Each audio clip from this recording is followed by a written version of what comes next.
أرسلنا نوحا إلى قومه أن أنذر قومك من قبل أن يأتيهم عذاب أليم. Ketika bicara tentang nasab sampai kepada Adam alaihi salatu wassalam, maka pasti nasabnya harus melewati Nabi ini. Semua manusia, laki-lakinya atau perempuannya, maka nasab kepada Adam itu harus melewati Nabi ini semuanya. Dan Nabi ini pula yang dijelaskan Allah subhanahu wa ta'ala tentang metode berdakwah yang berliku-liku. Tidak ada satupun Nabi yang dijelaskan dalam Al-Quran dengan metode dakwah yang bermacam-macam kepada kaumnya. Tetapi kaumnya pun tidak ada yang beriman kecuali sedikit. Bahkan Nabi ini pula yang diceritakan dalam Al-Quran satu-satunya disebutkan dengan anaknya yang kafir. Ya, di sana ada penyebutan Ibrahim dengan Ismail, akan tetapi kedua-duanya Nabi. Sementara Nabi ini bapaknya seorang Nabi tapi anaknya kafir, disebutkan dalam Al-Quran. Bahkan Nabi ini pula yang kemudian pertama kali memberantas kesyirikan yang ada di alam semesta. Siapa Nabi yang kita akan bahas? Nabi Nuh alaihi salatu wassalam. Nuh alaihi salatu wassalam di dalam Al-Quranul Karim panjang lebar Allah jelaskan. Bahkan ada satu surat khusus menjelaskan tentang dakwahnya. Namanya Suratun Nuh. Bahkan juga dalam Suratul Hud dan surah-surah yang lain cukup lengkap. Artinya bahwa Nabi ini betul-betul harus kita kenali siapa untuk diambil pelajaran dan ibrahnya. Baik Nuh alaihi salatu wassalam, ada yang mengatakan namanya adalah Abdul Ghaffar. Nuh itu kunyah, karena Nuh itu diambil dari Nauh, artinya orang yang banyak menangis, sedih karena melihat kaumnya yang didakwahi tidak kunjung beriman. Maka dia sepanjang malam menangis, maka disebut Nuh alaihi salatu wassalam. Adapun nasabnya, Nuh adalah Nuh ibnu Lamik, ibnu Mutawaslikh, ibnu Khanuh, dan Khanuh adalah Idris. Artinya Idris adalah kakeknya Nuh alaihi salatu wassalam. Ibn Yarid, Ibn Mahlail, Ibn Qainah, Ibn Anush, Ibn Shiz, Ibn Adam alaihi salatu wassalam, Abul Basharil Ulah. Itulah nasabnya Nuh alaihi salatu wassalam. Dan di mukadimah saya sudah katakan bahwa seluruh manusia sepeninggal Nuh di zaman orang-orang sebelum Nuh dan juga di zaman Nuh alaihi salatu wassalam yang terkena azab, ketika itu tidak tersisa dalam perahu kecuali Nuh dan beberapa orang anak serta cucu dan menantu-menantunya saja. Sehingga manusia setelah peristiwa itu nasabnya kembali kepada Nuh alaihi salatu wassalam. Makanya Nuh disebut Abul Basharits Tsani, bapak manusia yang kedua, karena nasab kita semua sampai kepada Nuh. Antum juga Habib, tetapi keturunan Nuh, walaupun pesek. Ma'asyiral muslimin yang dimuliakan Allah subhanahu wa ta'ala, dan itu dijelaskan dalam surat As-Saffat ayat 77. Allah mengatakan wa ja'alna dzurriyyatahu humul baqin. dan kami jadikan anak keturunan manusia itu semua turunan Nuh, dan itu yang tersisa sampai hari ini, bahkan sampai kiamat dibangkitkan. Ada yang mengatakan Nuh alaihi salatu wassalam lahir dari wafatnya Adam alaihi salatu wassalam itu 146 tahun dari wafatnya Adam. Ada yang mengatakan 126 tahun. Ada yang mengatakan 126, ada yang mengatakan 146 tahun dari wafatnya Adam. Akan tapi berdasarkan hadis yang sahih, sebagaimana disebutkan di dalam Sahih Bukhari dari Abdullah bin Abbas radhiyallahu anhuma, kana baina Adam wa Nuh asyrata qurunin kulluhum alal Islam. Jarak antara Adam dan Nuh itu 10 abad. Satu abad itu 100 tahun, artinya 1000 tahun. Dari wafatnya Adam sampai lahirnya Nuh itu 1000 tahun, dan semua di atas tauhid, tidak ada yang menyekutukan Allah subhanahu wa ta'ala. Ma'asyiral muslimin yang dimuliakan Allah subhanahu wa ta'ala, dan sepakat para ulama berdasarkan hadis yang sahih tentang hadis syafaat, bahwa Nuh adalah awalur rusul, rasul yang pertama. Karena Adam adalah nabi, Syith nabi, Idris nabi, tetapi Nuh adalah rasul pertama. Kenapa? Karena Allah subhanahu wa ta'ala menyebutkan dalam surat Nuh, Allah mengatakan an anzir qaumaka, agar engkau memberikan peringatan kepada kaum wahai Nuh. Dan nadharah, peringatan itu karena ada sebuah penentangan terhadap Allah dan Rasulnya yang sangat besar. Makanya ketika Allah subhanahu wa ta'ala berfirman kepada Rasul, inna arsalnaka basyiran wa mubasyiran wa nadhira, sesungguhnya kami mengutus anda wahai Muhammad basyirah, sebagai kabar gembira, wa mubasyiran, dan menghabar gembirakan kepada orang lain, wa nadhira, dan memberikan peringatan. Jadi ada basyir, ada nadhir. Kalau Adam alaihi salatu wassalam mubasyir, Syith mubasyir, Idris mubasyir, tetapi Nuh bukan hanya mubasyir, tapi nadhira. An anzir qaumaka, disuruh memberikan peringatan, karena dia adalah rasul pertama yang memperingati manusia dari kesyirikan. Karena sebelumnya belum ada syirik.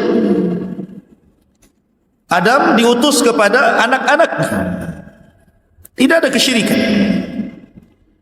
Kemudian Syith diutus kepada saudara-saudaranya, tidak ada kesyirikan. Begitu juga Idris diutus kepada anak-anak pamannya, kerabat-kerabatnya, dan belum ada kesyirikan. Baru di zaman Nuh alaihi salatu wassalam, satu-satunya nabi yang diutus Allah untuk menyampaikan kalimat la ilaha illallah. Karena ketika orang berbuat syirik berarti melepaskan kalimat itu.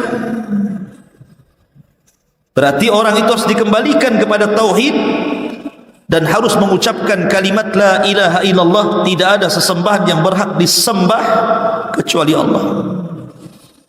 Karena seruan ini hanya berlaku kepada orang-orang yang keluar dari Islam. Dan di zaman Nabi Adam, Nabi Syith atau Idris, tidak ada yang keluar dari tauhid.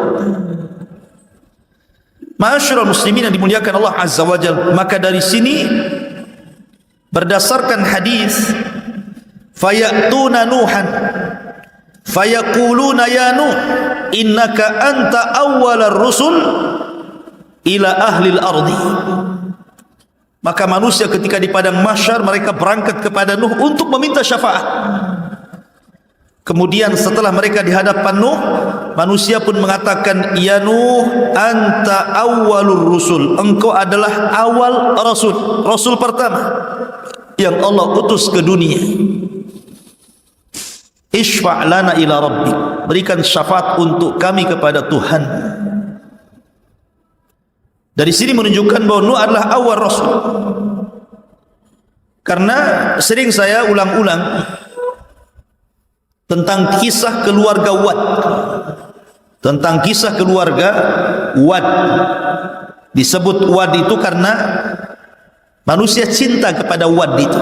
Dalam bahasa Arabnya Wad itu artinya cinta.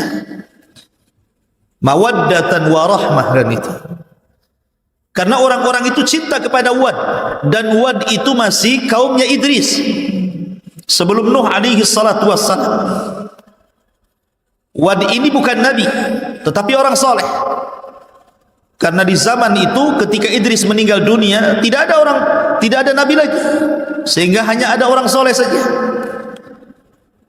yang mengajak manusia kepada kebaikan selama ditinggal para nabi. Rupanya Allah subhanahu wa ta'ala takdirkan Wad ini meninggal. Kemudian perjuangan Wad ini dilanjutkan oleh putranya yang namanya Suwa. Suwa pun dicintai manusia karena kebaikannya. Kemudian Suwa meninggal dunia, dilanjutkan perjuangan dakwahnya oleh putranya lagi namanya Yaghus. Putranya Wad yang lainnya namanya Yaghus. Kemudian Yaghus meninggal, perjuangan pun, dakwah pun dilanjutkan oleh anak Wad yang lainnya namanya Ya'uq, sampai akhirnya ditutup dengan Nasr, masih putra Wad. Ketika Nasr meninggal, Wad tidak punya anak lagi, manusia pun kehilangan. Disinilah syaitan iblis yang memang sejak zaman Adam alaihi salatu wassalam ingin menyesatkan Adam, tapi tidak bisa. Bahasa kitanya karena Adam sudah kapok begitu. Ketika di sorga diusir dari sorga karena memakan buah larangan akibat waswas syaitan. Maka ketika Adam diturunkan ke bumi, syaitan berusaha menggoda Adam. Adam tidak mau.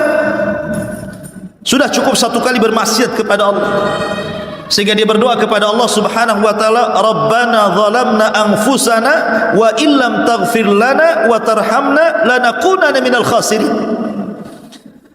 Fataba alaihi innahu huwat tawwabur rahim. Allah pun menerima taubatnya.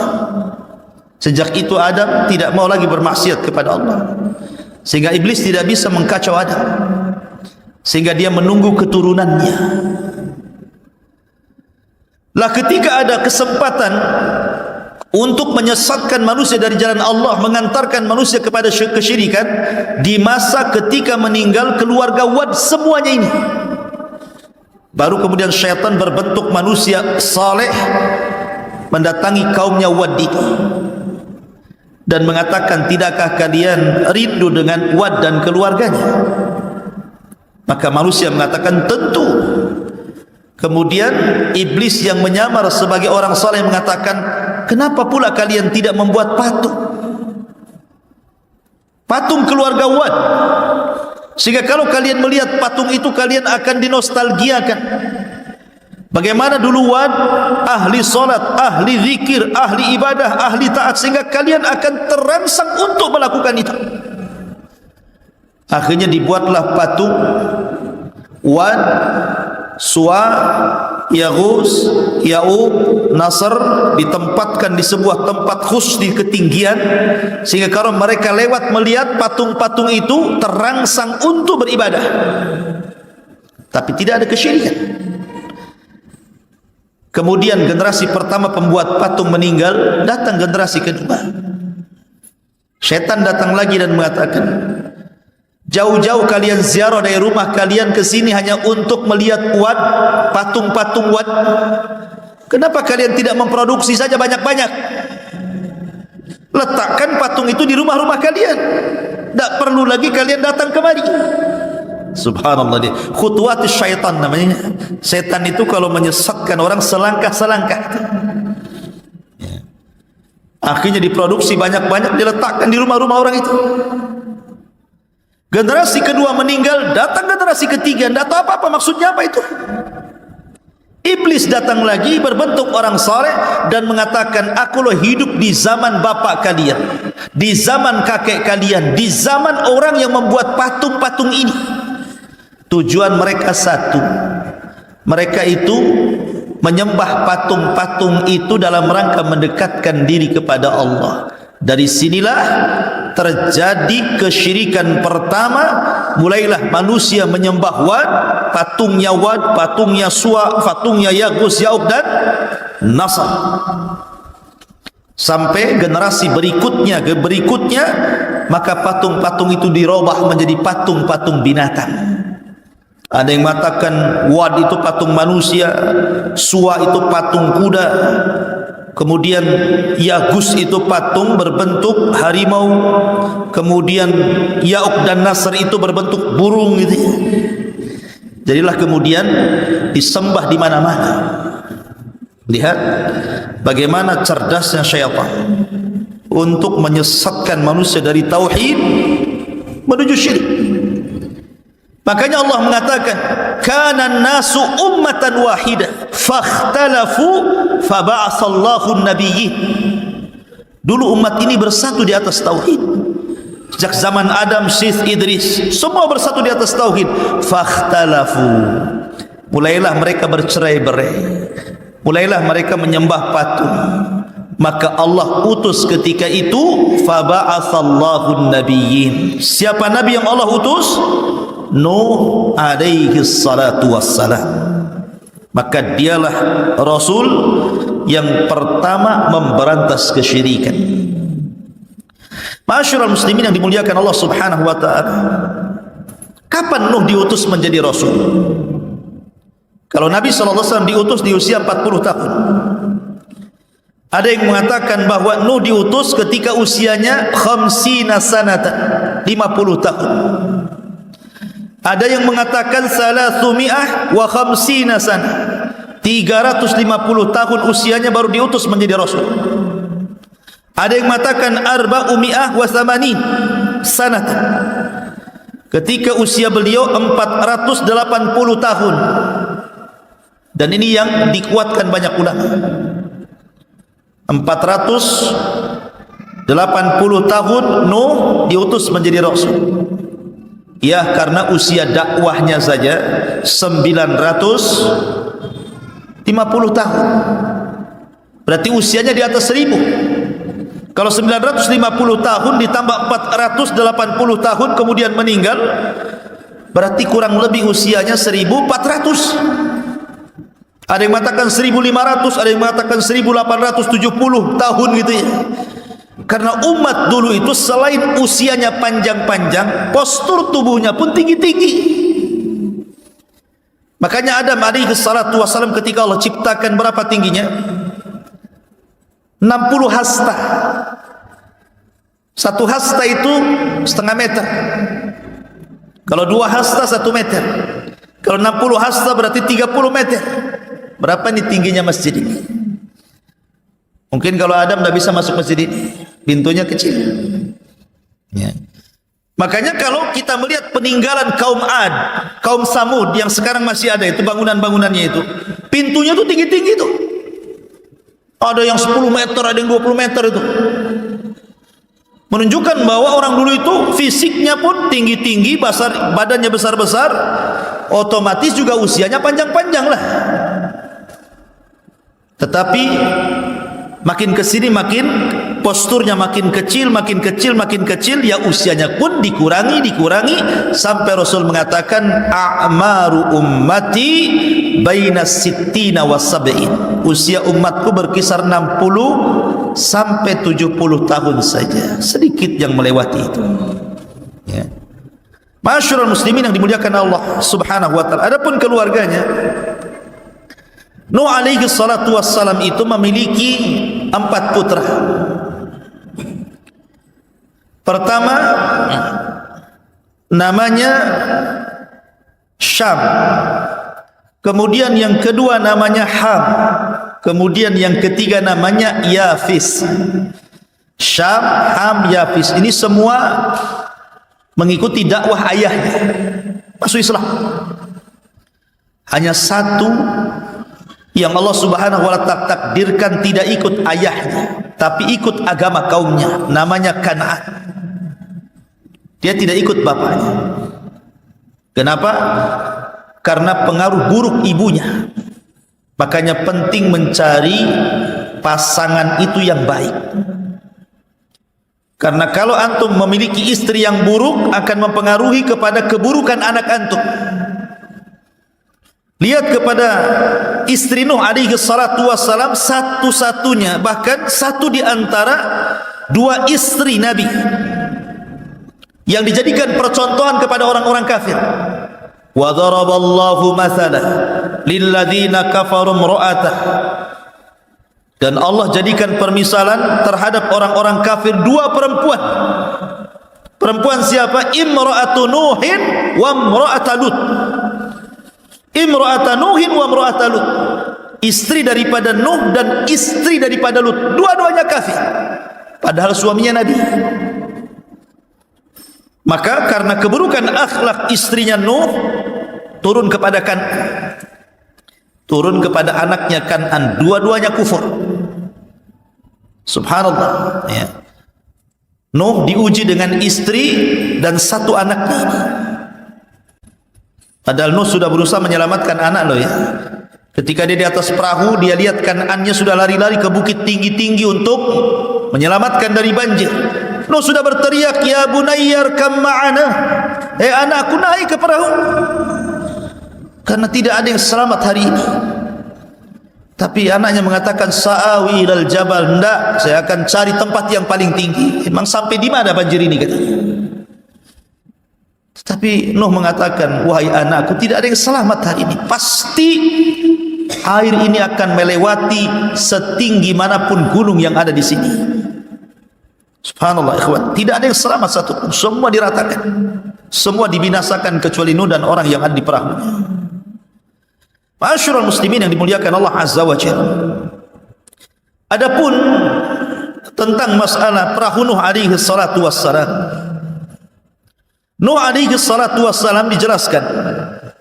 Jadi ketika pada tanggal 10 dari bulan Rajab, berarti bulan Rajab kemarin, sekarang sudah masuk Sya'ban ya. Jadi Nuh alaihi salatu wassalam naik ke atas perahu. Maka mereka pun kemudian berada di atas perahu itu. Ada yang mengatakan mi'ah wa khamsina yauman, 150 hari. Jadi Nuh berada di atas perahu itu 150 hari, diombang-ambing ombak sana sini gitu ya. Sampai akhirnya kapal itu bersandar di bukit Judi Irak selama 1 bulan. Ketika bersandar itulah kemudian Nuh mengutus beberapa burung. Datang burung kemudian memakan daun zaitun. Oh, berarti sudah surut. Kemudian diutus burung lagi, rupanya tapaknya ada tanahnya. Oh, berarti sudah sampai ke bumi surutnya. Setelah 1 bulan di atas perahu itu baru kemudian turun. Maka dari situlah kemudian kehidupan manusia dimulai setelah Allah hancurkan semuanya sejak zaman Adam alaihi salatu wassalam.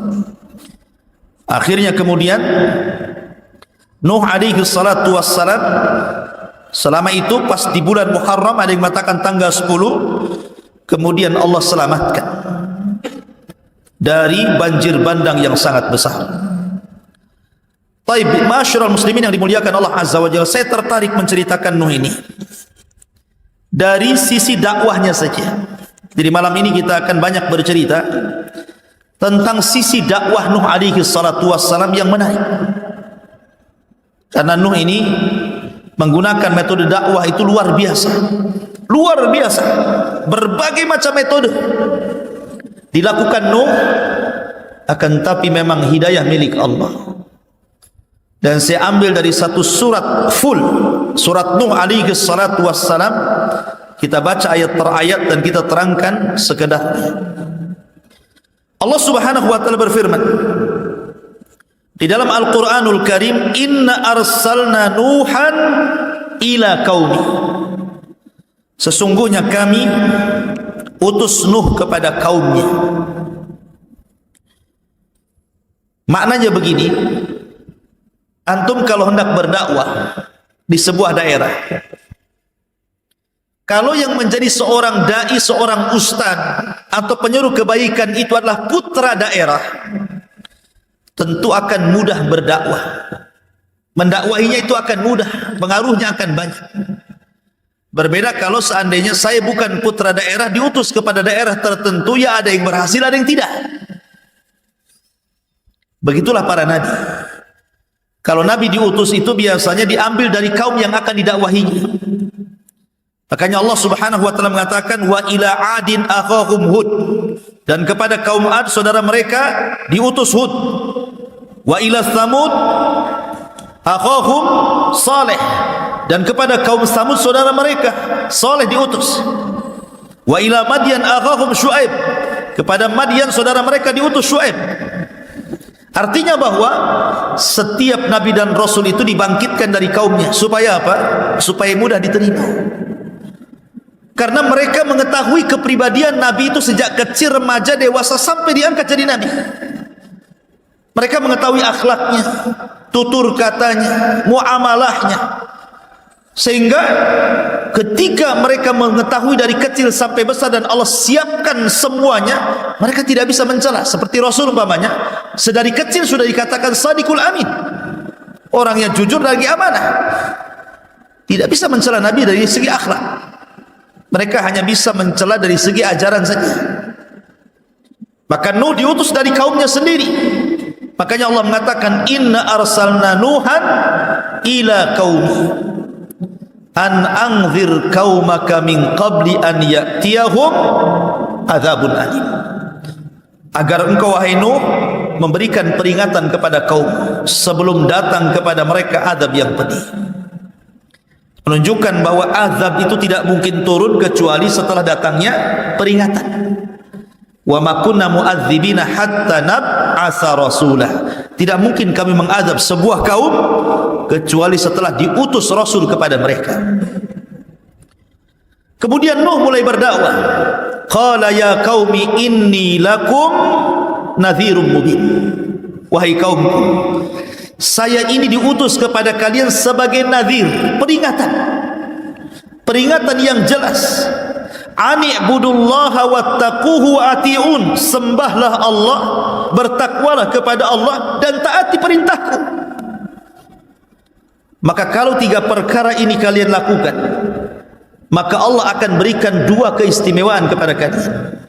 Kalau kalian mau menyembah Allah, mentauhidkan Allah, dan meninggalkan patung-patung Wad, Yaghus, Ya'uq, Suwa, dan Nasr itu, kemudian kalian takut kepada Allah dan kalian mentaati semua perintahku, karena tidak mungkin aku perintahkan kecuali dari Allah, maka kalian akan diberikan dua keistimewaan. Apa itu? Yaghfir lakum min dzunubikum. Pertama, Allah akan ampuni dosa-dosa kalian.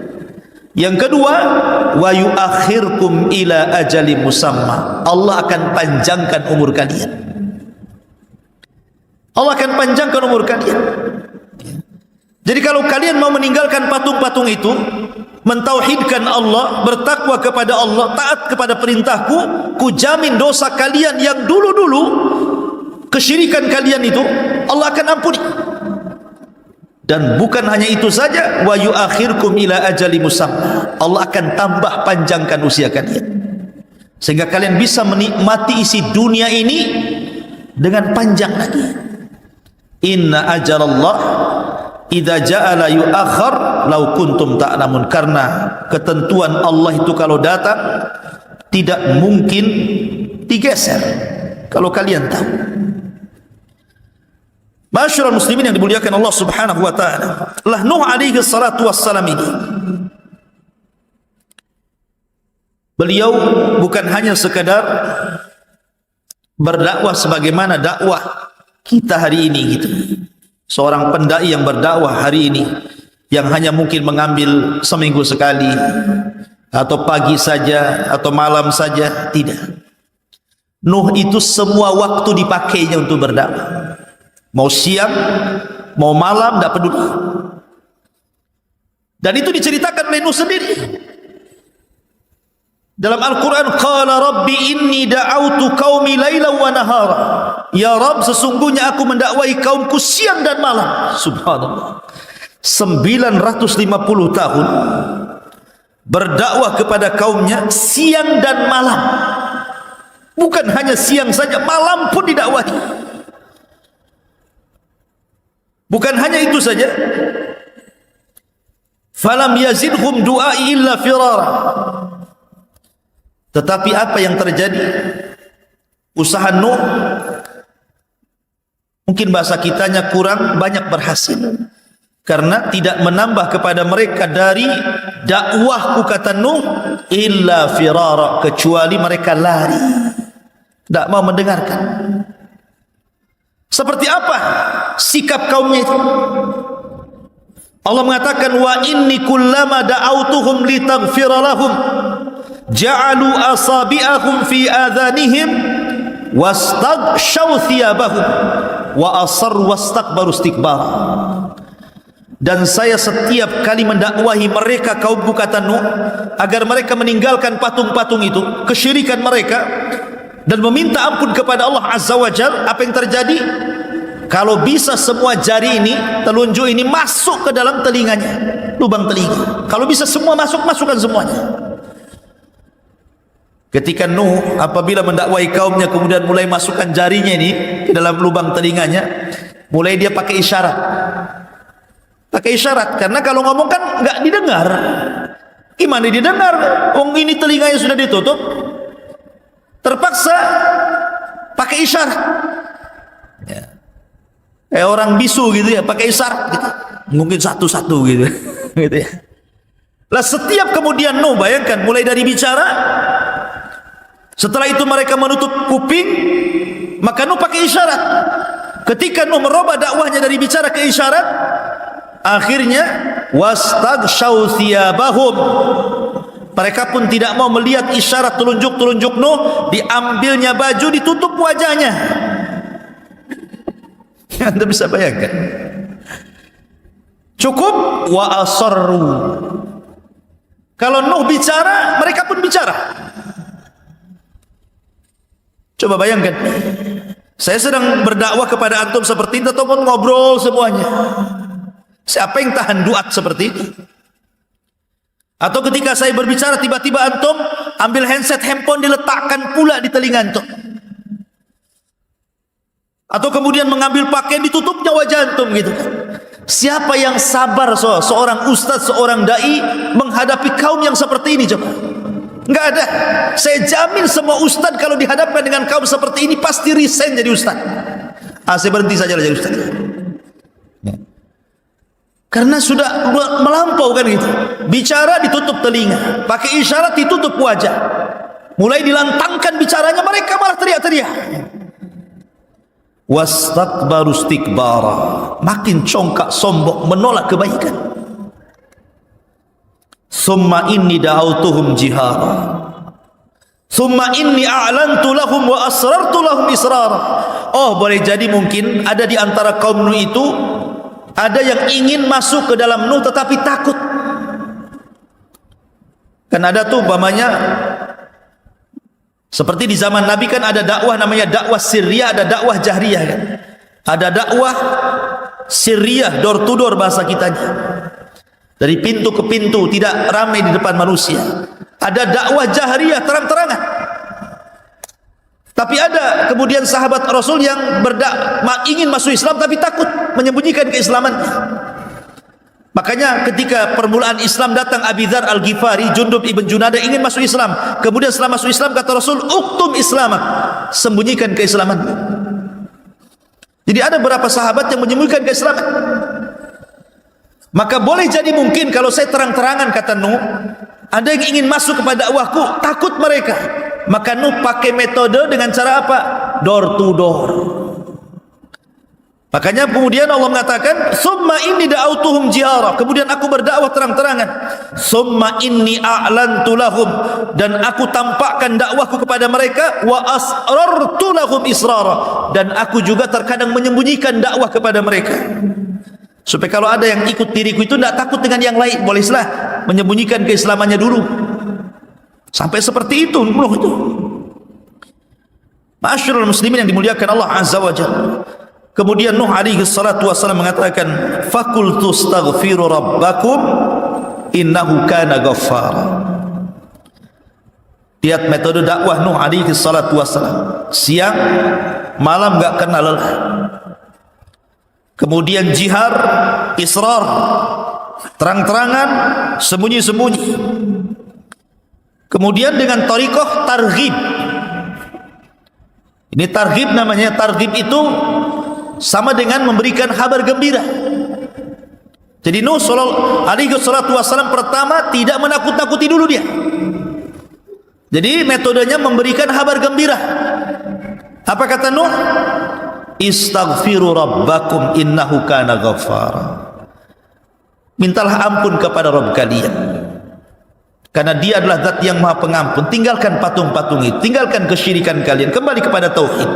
Kalau kalian kembali kepada tauhid, tadi sudah diberi dua keistimewaan, diampuni dosa kalian, dipanjangkan usianya. Ada lagi, kata Nuh, kalau kalian mentauhidkan Allah, meminta ampun kepada Allah, yursilis sama alaikum midrara wa yumdidkum bi amwalin wa banin wa yaj'al lakum jannatin wa yaj'al lakum anhara.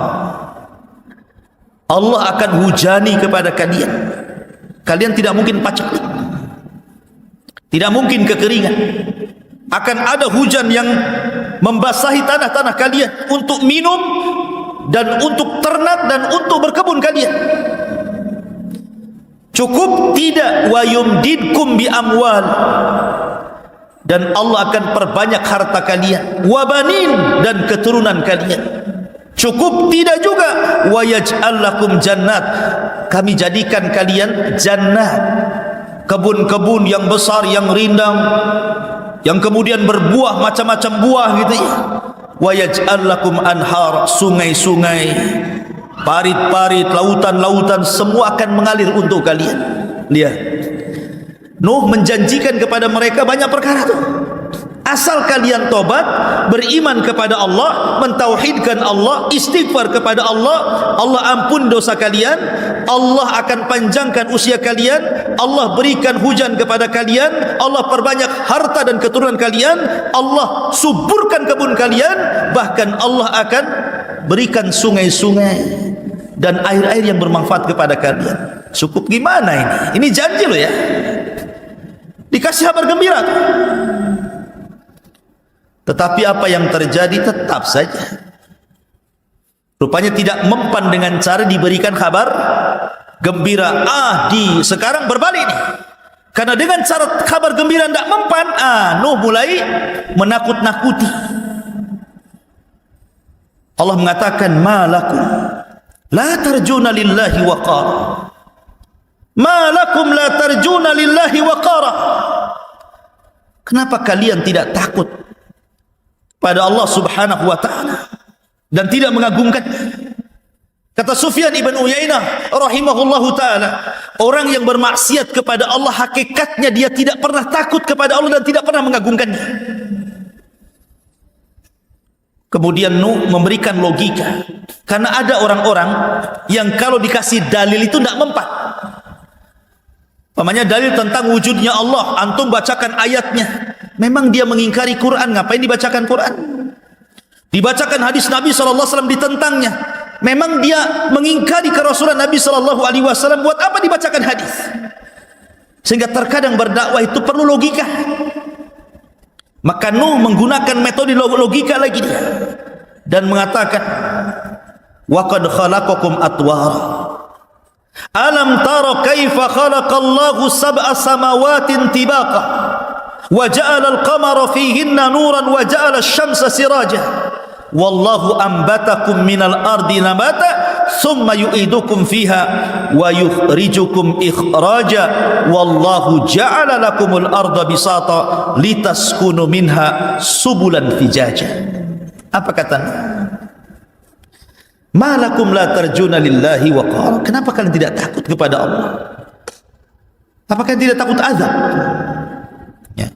Tidakkah Allah Subhanahu wa taala telah menciptakan kalian bertingkat-tingkat, mulai daripada segumpal mani, kemudian jadi segumpal darah, kemudian jadi segumpal daging, kemudian jadi janin, ditiupkan ruh keluar ke bumi, masa kecil, masa remaja, dewasa, Allah berikan rizki banyak kepada kalian. Siapa yang membuat engkau seperti itu kalau bukan Allah? Ya. Alam tara kaifa khalaqallahu sab'as samawatin tibaqa. Tidakkah kau lihat langit? Berapa lapis langit ke atas itu? 7 lapis. Tidak mungkin langit itu juga ada. Pasti ada yang menciptakannya. Siapa yang menciptakannya kalau bukan karena Allah? Wa ja'ala al-qamara fihinna nuran wa ja'ala asy-syamsa siraja. Atau kau tidak lihat bulan yang bercahaya? Begitu juga matahari yang terang benderang. Coba kalau seandainya malam ini dibuat sampai kiamat, siapa yang bisa mendatangkan terang? Atau siang dibuat sampai kiamat, siapa yang akan mendatangkan gelap?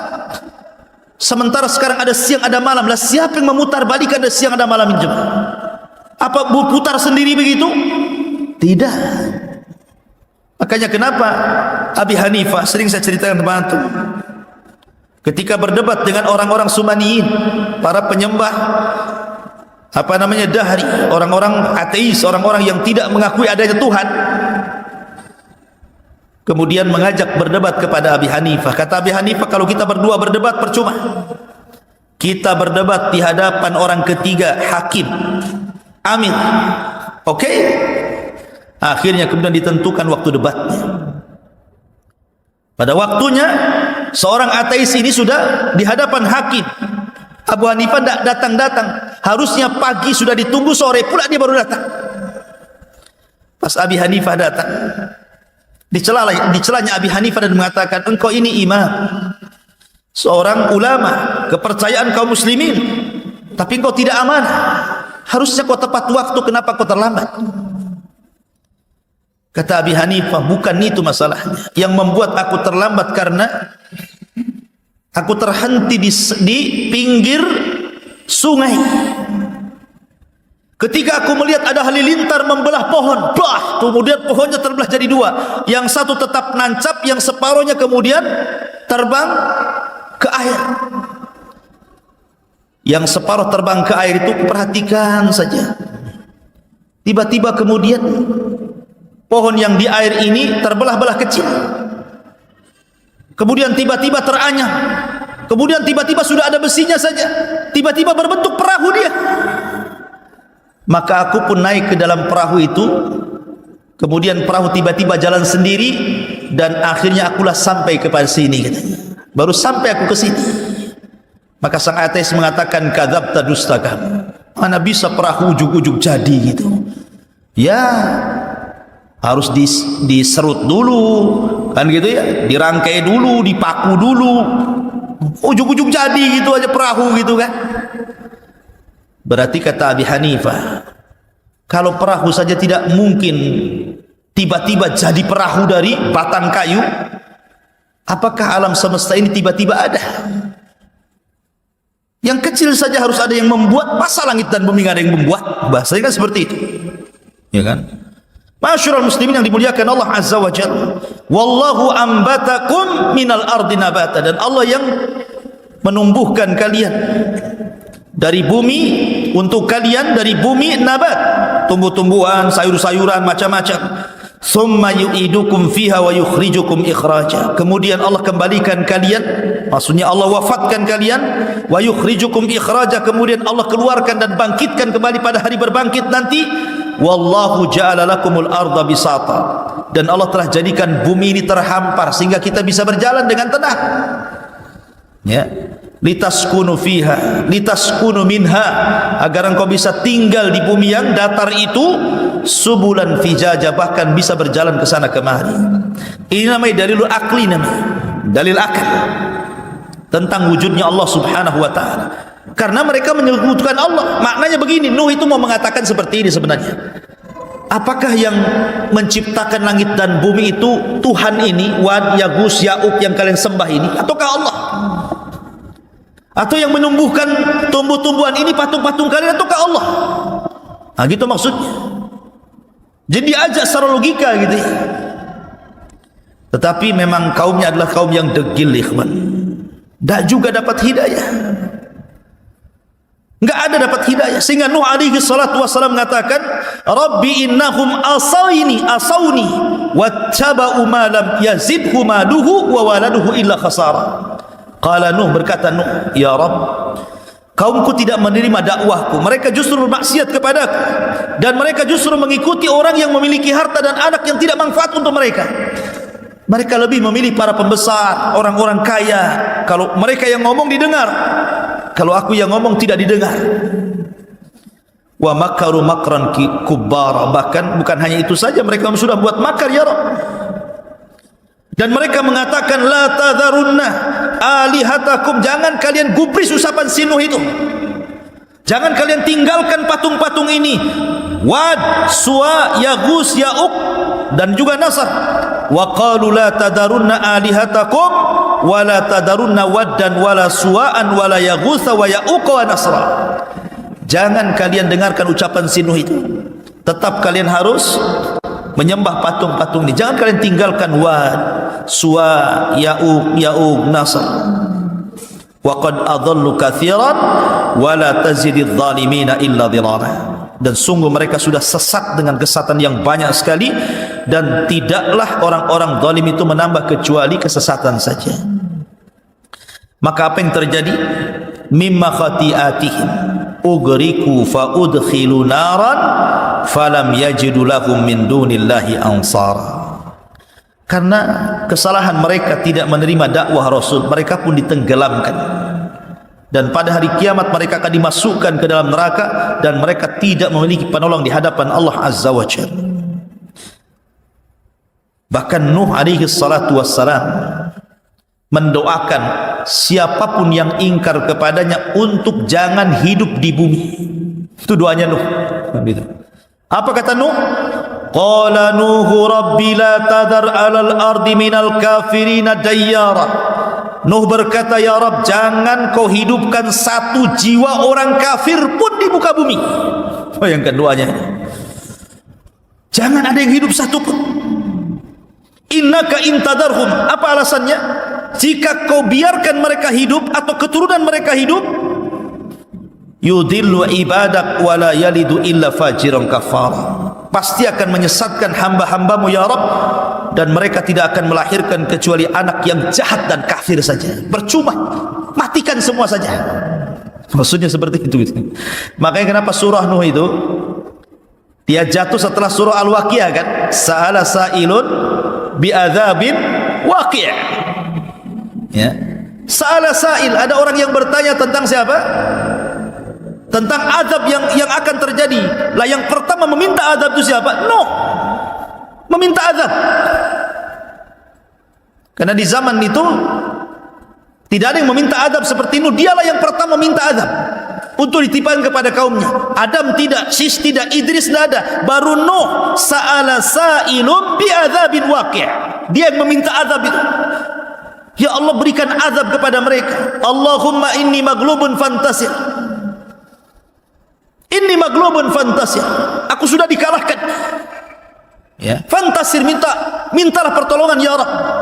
Maka Allah Subhanahu wa taala mengatakan, fa fatahna alaihi abwabas sama wa fajjarna al-ardha uyuna faltaqal ma ala amrin qad qudir.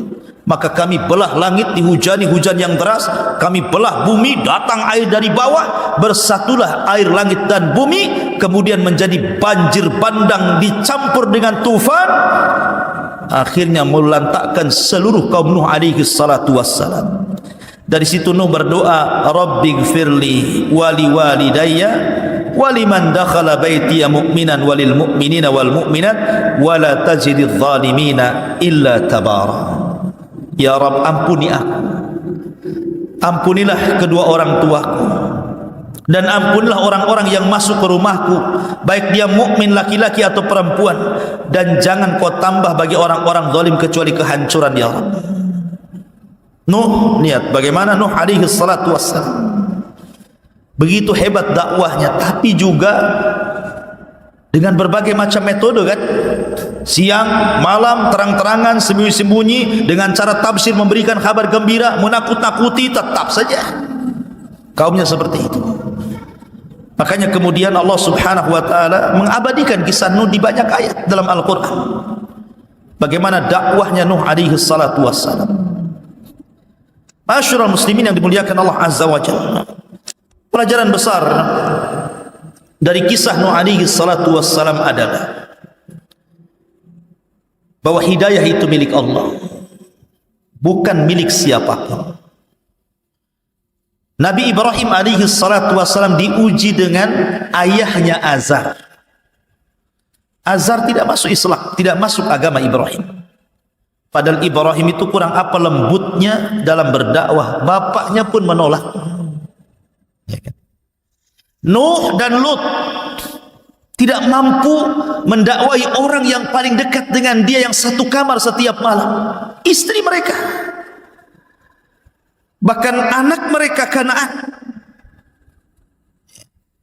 Kemudian Nabi Yusuf alaihi salatu wassalam tidak bisa mendakwai saudara-saudaranya, bahkan yang mencelakakan Yusuf saudara-saudaranya juga, walaupun kemudian belakangan bertobat kepada Allah Azza wa Jalla. Termasuk Rasul sallallahu alaihi wasallam, dari paman-pamannya yang paling mencintai Rasul siapa? Abu Talib, pun tidak bisa memberikan hidayah kepada Abu Talib. Kalau Abu Lahab ya sudahlah, memang pamannya yang memusuhi dia. Tapi Abu Talib yang merupakan ayah angkatnya, wa wajadaka yatiman fa'awa, kami dapati engkau Muhammad yatim, kemudian kami berikan perlindungan. Salah satu yang dikirim Allah untuk melindungi Rasul setelah dari pangkuan kakeknya Abdul Muttalib adalah Abu Talib, sampai diangkatnya jadi Nabi dan Rasul, sampai menikah dengan Khadijah. Tahu akhlaknya Rasul Abu Talib itu. Makanya Abu Talib sangat cinta dengan Rasul. Tapi juga percuma juga kecintaan Abu Talib kepada Rasul, karena dia tidak masuk Islam. Ya, Rasul dihadapkan dengan Abu Talib, saling mencintai Rasul, mencintai Abu Talib, Abu Talib mencintai Rasul. Tapi tidak menjadikan Abu Talib selamat dari neraka kan? Menunjukkan bahwa hidayah itu milik Allah. Tetapi walaupun hidayah milik Allah, ada tugas bagi kita semua, sampaikan hidayah Allah lewat hidayah kita, hidayatul irsyad. Jadi tugas kita ini menyampaikan hidayah Allah kepada mereka. Soal mereka sadar, mereka tidak sadar, itu urusan Allah. Taufik itu milik Allah Azza wa Jalla. Tapi jangan berhenti dari dakwah, karena terkadang orang itu diuji dari orang dekat. Diuji ibunya tidak mau sholat, diuji saudaranya tidak mau akur, diuji oleh istrinya nggak mau ibadah, diuji oleh suaminya, macam-macam orang itu ujian itu kan. Dan paling berat memang dari dalam. Makanya Nabi SAW diperintahkan Allah, wa anzir ashiratakal aqrabin, mulailah dari orang-orang dekat engkau wahai Muhammad. Ku anfusakum wa ahlikum nar, jagalah diri kalian dan keluarga kalian dari api neraka. Lah ketika kemudian manusia mulai menyimpang akidah mereka, maka Allah Subhanahu wa taala mengutus seorang rasul yang namanya diabadikan dalam Al-Quran, bahkan dijadikan satu nama dalam Al-Quran, Suratun Nuh. Rasul pertama yang diutus Allah namanya Nuh alaihi salatu wassalam. Ini Rasul pertama. Sebelumnya belum ada Rasul. Sebelumnya para Nabi saja, Idris, Syith, Adam, ini Nabi. Dari sinilah Syekh Nasiruddin Al-Albani rahimahullahu ta'ala membuat definisi tentang perbedaan Nabi dan Rasul. Kata beliau, adapun Nabi itu diutus kepada umat yang belum ada penyimpangan dalam bab akidah. Adapun Rasul diutus kepada umat yang antara akidah Rasul dengan umatnya itu bertentangan. Maka inilah definisi yang didefinisikan oleh Syekh Nasiruddin Al-Albani, dan ini pendapat yang betul. Karena banyak para ulama ketika membedakan Nabi dan Rasul, ada yang mengatakan Nabi itu diutus kepada kaumnya saja, Rasul diutus kepada manusia yang banyak. Ada yang mengatakan Nabi itu mengikuti syariat sebelumnya, Rasul itu mengikuti syariat baru. Tetapi yang jelas bahwa ada kemiripan di antara mereka, bahwa tidak setiap Nabi dia Rasul, tapi setiap Rasul pasti dia Nabi. Itu kesimpulannya. Maka kemudian Nuh alaihi salatu wassalam ini digambarkan dalam surah Nuh ini bagaimana dakwahnya. Bagaimana Nuh alaihi salatu wassalam dengan lelah letih berdakwah kepada kaumnya, dan itu menjadi percontohan kepada siapapun yang berdakwah kepada dakwah tauhid. Ini percontohan yang luar biasa. Bagaimana tantangan dakwah Nuh alaihi salatu wassalam ini. Karena dia Rasul pertama masalahnya. Dan Allah subhanahu wa ta'ala berikan usia yang panjang kepada Nuh. Kenapa? Karena Nuh diutus kepada kaum yang keras kepala, susah untuk diajak berdakwah, susah untuk diajak kebaikan. Makanya Nuh itu usia dakwahnya saja disebutkan dalam Al-Quran alfasanatin illa khamsina am. 1000 tahun dikulangi 50 tahun, artinya 950 tahun. Itu usia dakwahnya. Adapun usianya sendiri, ada yang mengatakan 1780 tahun, ada yang mengatakan 1500 tahun, ada yang mengatakan 1400 tahun. Dan inilah pendapat yang kuat wallahu alam, bahwa Nuh memiliki usia 1400 tahun. Panjang sendiri usianya karena dia hidup di beberapa generasi. Ya. Lah Nuh alaihi salatu wassalam digambarkan dalam surah Nuh, qala rabbi inni da'autu qaumi lailan wa nahara. Ya Rabb, aku sudah mendakwai kaumku siang malam. Bayangkan, ada orang berdakwah siang malam? Enggak ada. Ya. Tidak ada orang yang berdakwah siang malam itu. Tapi Nuh alaihi salatu wassalam karena ingin memberikan hidayah kepada umatnya, supaya dia menjadi perantara orang lain mendapatkan hidayah Allah, siang malam dia berdakwah. Tapi apa yang terjadi? Falam yazidhum du'ai illa firara. Setiap aku seru mereka, lari mereka.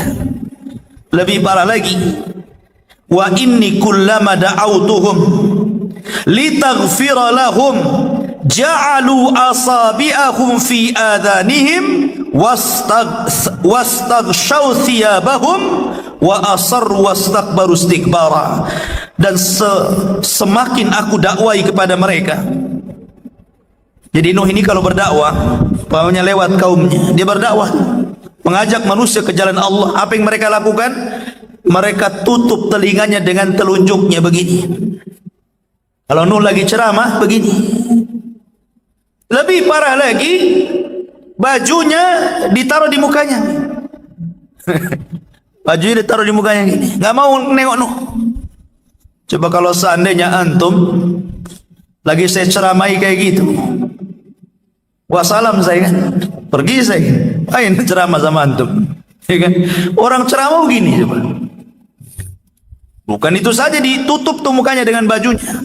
Wastaghshaw thiyabahum, dan mereka tetap takabur, sombong. Ma'asyiral muslimin yang dimuliakan Allah Subhanahu wa taala. Tetapi Nuh tidak putus asa di awal dakwanya, terus dia berdakwah.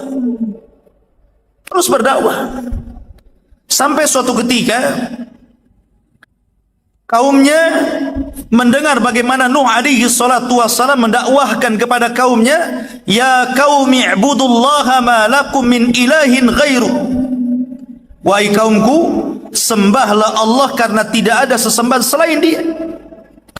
Tapi kaumnya mengatakan, inni akhafu alaik, qala al mala'u min qaumihi inna lanaraka fi dhalalim mubin. Berkata para pembesarnya ini, wahai Nuh, saya tidak melihat kecuali engkau ini sesat. Dari sini ikhwah fidin menjadi sunnatud dakwah, menjadi tabiat dakwah. Siapapun antum ketika mendakwahkan dakwah tauhid, pasti jawabannya ini. Jawabannya apa? Seperti para pembesar kaum Nuh, mengatakan inna lanaraka fi dhalalim mubin. Kami ini tidak melihat engkau wahai Nuh kecuali engkau ini mendakwahkan dakwah sesat. Dan coba saja antum lakukan dakwah tauhid. Antum katakan ini syirik, ini tidak ada contohnya dari Rasul, pasti akan timbul fitnah dan akan timbul ejekan, bahkan mungkin kekerasan. Pasti antum dianggap sesat, ya kan? Mungkin di zaman sekarang antum dianggap Wahabi, antum dianggap teroris, antum dianggap macam-macam cerita. Jadi sifat dakwah tauhid itu sama saja sejak zaman Nabi Nuh sampai hari ini. Memang berat mendakwahkan tauhid ini. Ya. Ma'asyiral muslimin yang dimuliakan Allah Subhanahu wa taala. Dari sini ikhwafidin muliakan Allah Subhanahu wa taala, Nuh tidak pernah kecewa dengan dakwahnya. Dia terus mendakwahkan dakwah tauhid. Tapi kaumnya mengatakan, "Ma hadza illa basyarun mithlukum yuridu an yatafaddala 'alaikum in huwa illa rajulun bihi junnah." Mereka mengatakan, "Hei Nuh, engkau kan manusia biasa, sama seperti kami. Engkau ini sengaja biar engkau mendakwai kami itu engkau lebih tinggi dari kami, lebih mulia dari kami. Kalau kami mengikuti anda berarti anda lebih tinggi daripada kami. Kau ini memang ada agak gila ini." Dikatakan gila gitu kan. Jadi wajar kalau seandainya pendakwah tauhid digila-gilakan, itu wajar. Ma'asyiral muslimin, Nuh alaihi salatu wassalam terus berdakwah walaupun ditentang kaumnya. Sampai suatu ketika Nuh alaihi salatu wassalam sudah capek berdakwah. Bahkan ketika kaumnya kemudian berusaha untuk merayu Nuh alaihi salatu wassalam dengan mengatakan, "Anu'minu laka wattaba'akal ardhalun?" Apakah kami harus beriman kepadamu wahai Nuh, sementara yang mengikuti engkau itu adalah orang-orang rendah? Orang-orang rendah. Sama dengan di zaman Rasul kan? Di zaman Rasul, orang-orang Quraisy ini membujuk Rasul agar agama yang dibawa Rasul itu cukup diikuti orang-orang kaya saja, para pejabat saja. Orang sekelas Bilal, Khabbab bin Arad, keluarga Ammar bin Yasir jangan diikutkan. Tapi Allah Subhanahu wa taala menegur Rasul dengan mengatakan, "Wasbir ma'al ladzina yad'una rabbahum bil ghadati wal 'ashi yuriduna wajha wa la ta'du 'ainaika anhum turidu zinatal hayatid dunya." Sabarlah engkau wahai Muhammad bersama orang-orang yang jelas-jelas menyembah Allah siang dan malam. Jangan kau berpaling dari mereka. Karena orang-orang ini berakal, walaupun mereka dianggap rendah oleh orang-orang ini, tapi mereka lebih berakal, tahu mana kebenaran dan mana kesesatan. Tapi orang-orang yang menganggap dirinya orang-orang yang mulia, mereka tidak berakal karena tidak paham mana sesat, mana kebenaran.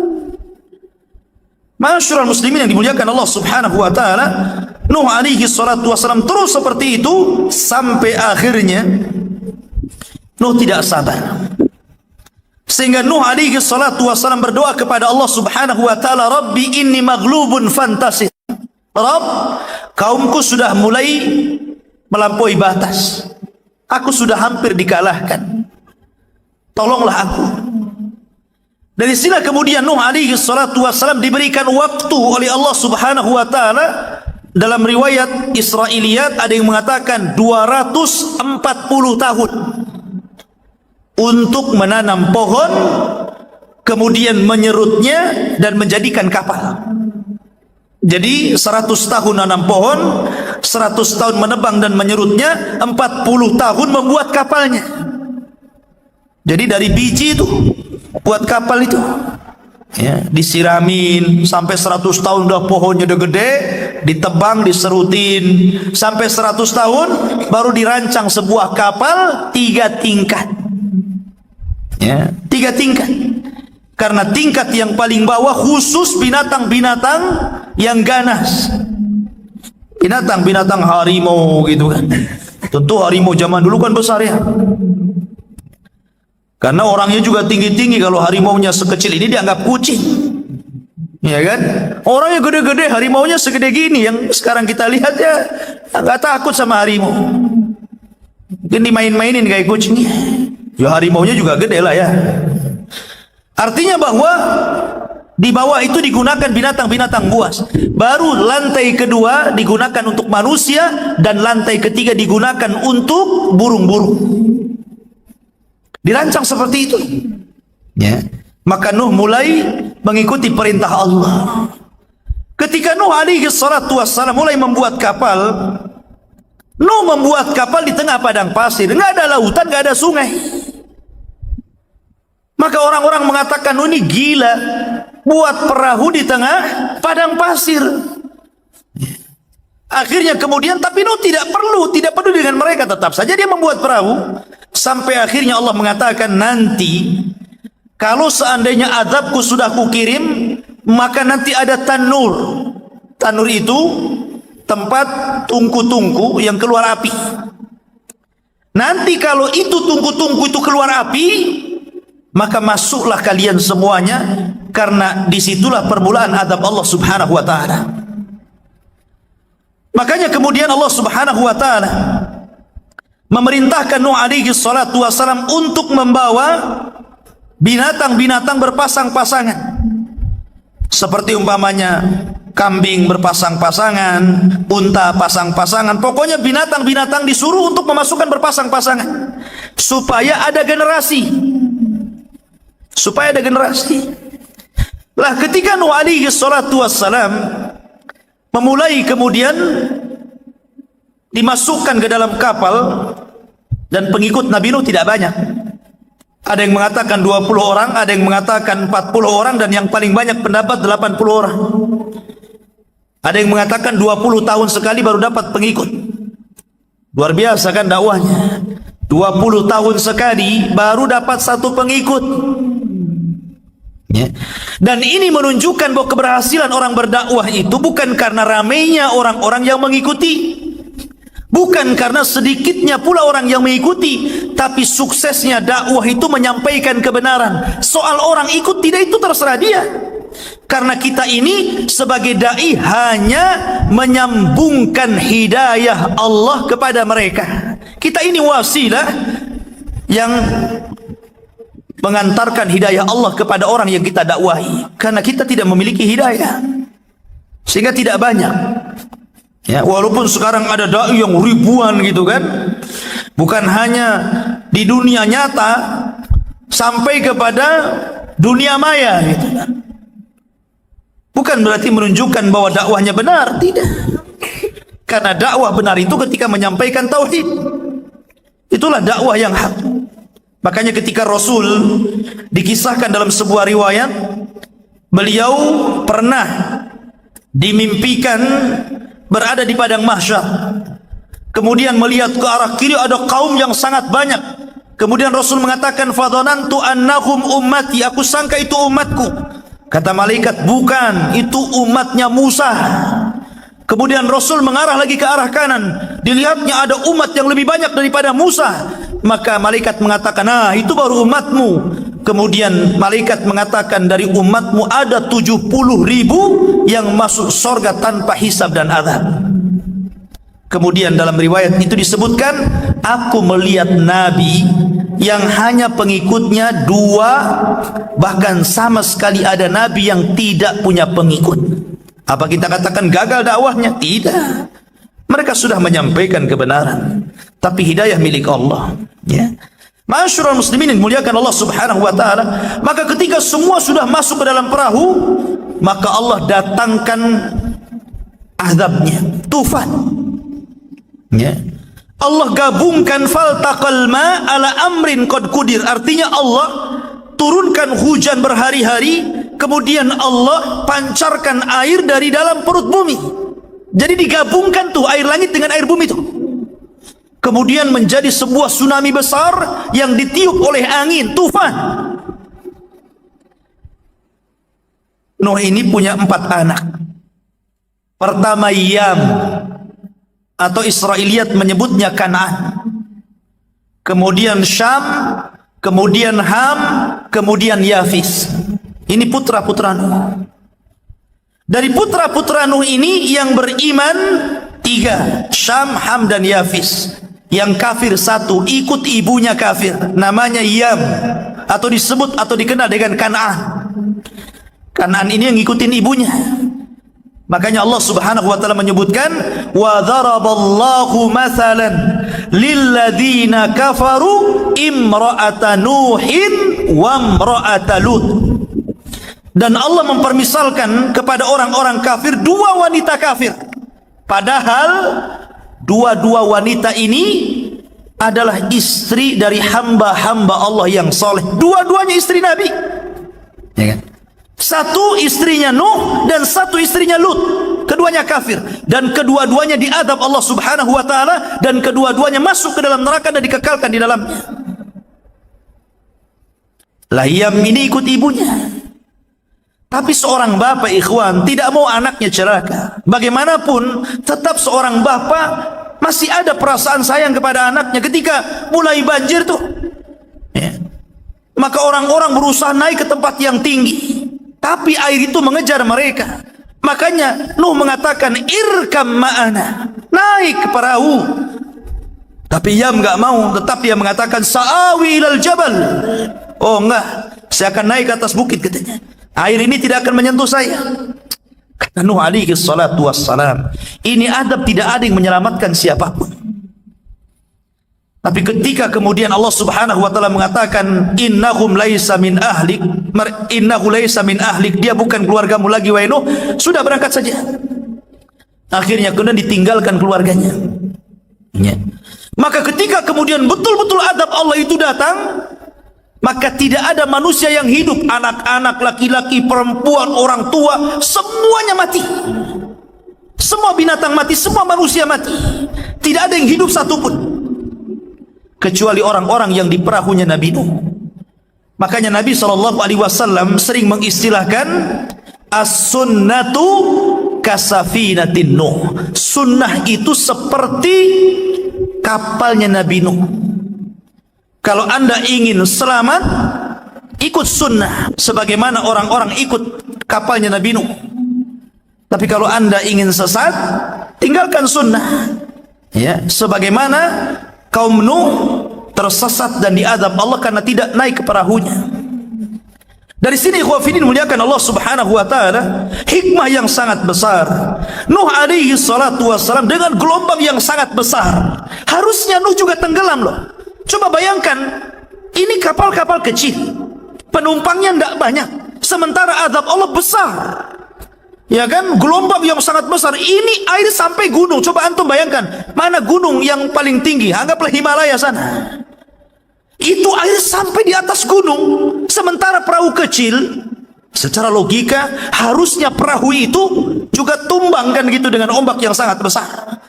Tapi Allah Subhanahu wa taala yang membuat banjir dan gelombang, dan Allah pula yang memerintahkan Nuh untuk membuat perahu dan naik di atas perahu, sehingga semua skenario Allah Subhanahu wa taala.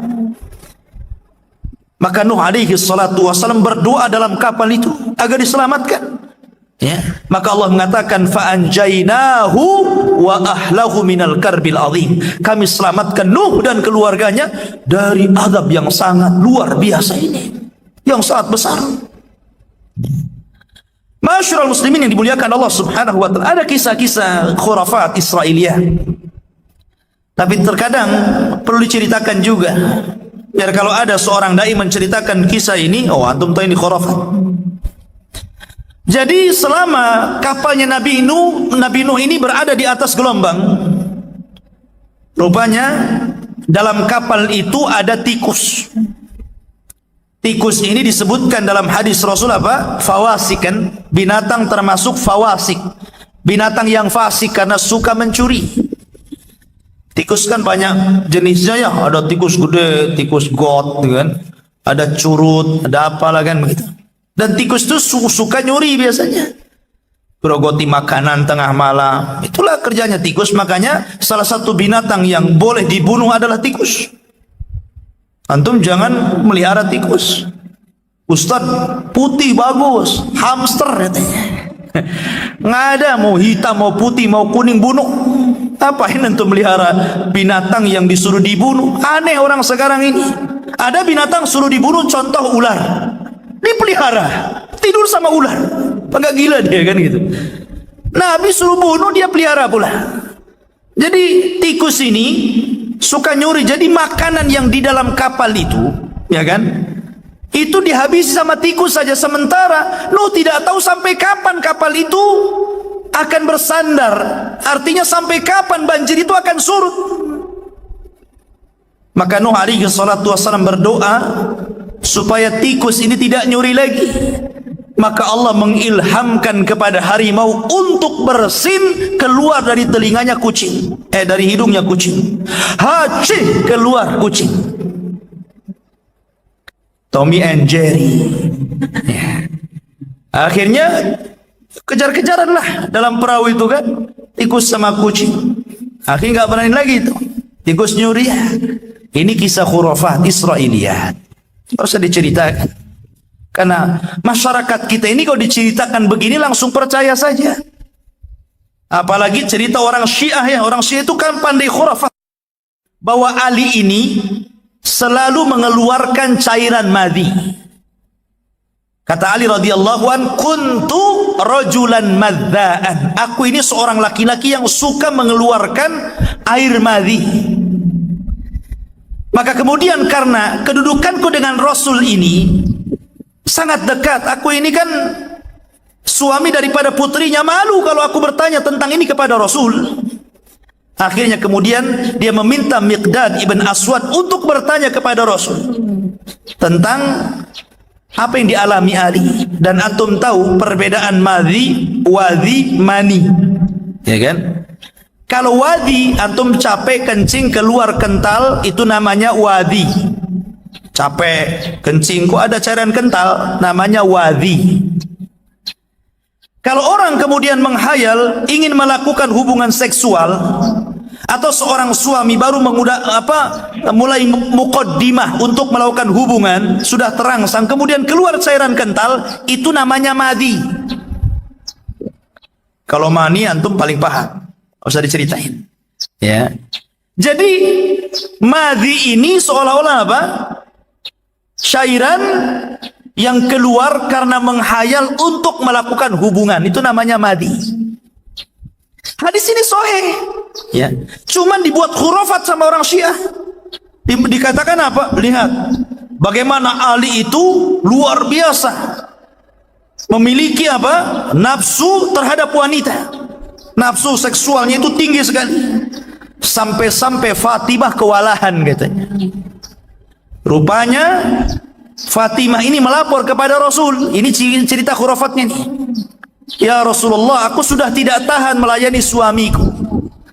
Kata Nabi SAW, ya, karena Ali itu aku berikan 1 tongkat. Makanya kemudian kalau ada jamu, ya, dan itu untuk kuat, biasanya mereknya apa? Tongkat Ali kan? Itu khurafatnya Syiah tuh. Ya. Akhirnya kemudian Fatimah mengatakan, lah kalau Ali dikasih tongkat, kasih juga lah saya, katanya. Maka oleh Rasul dikasihlah rumput. Antum tahu rumput? Ya. Dikasih rumput nih katanya. Jadilah rumput Fatimah, kacek Fatimah katanya. Ini khayalan orang Syiah coba. Alasannya apa? Karena Ali ini keluar madhi. Hadis ini sahih. Kenapa udah dibawa khurafat ceritanya? Gitu kan? Lah jadi banyak kisah-kisah khurafat nggak perlu didengarkan. Kita ini mengacu kepada riwayat-riwayat yang sahih saja. Jadi intinya bahwa Nuh alaihi salatu wassalam kemudian disurutkan dan bersandar di mana Nuh bersandar? Di Irak. Di satu bukit namanya Judi. Di sini Allah selamatkan Nuh alaihi salatu wassalam. Dan dari keturunan Nuh ini baru lahirlah umat manusia. Dari keturunan Syam, Ham dan Yafis, maka lahirlah keturunan manusia.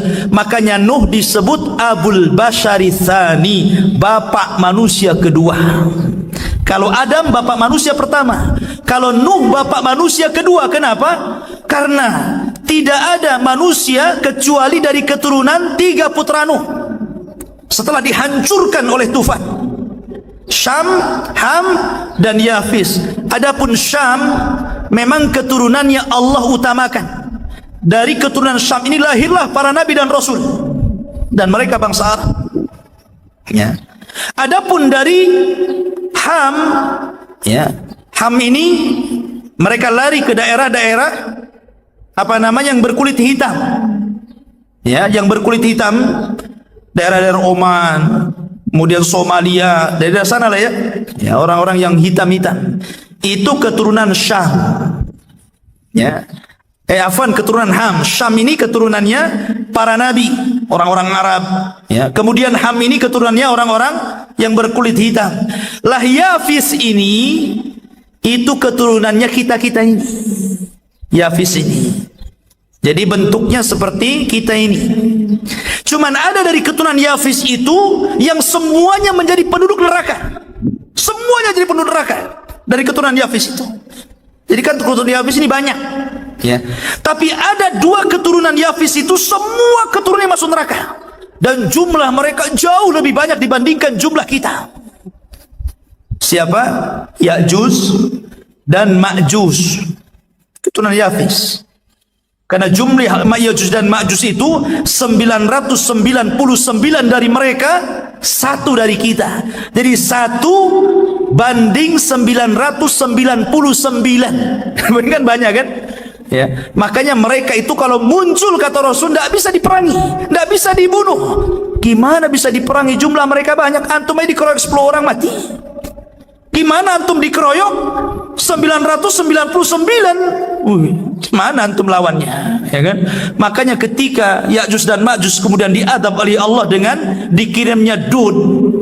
Dud ini belatung, ya. Kemudian masuk di ubun-ubunnya.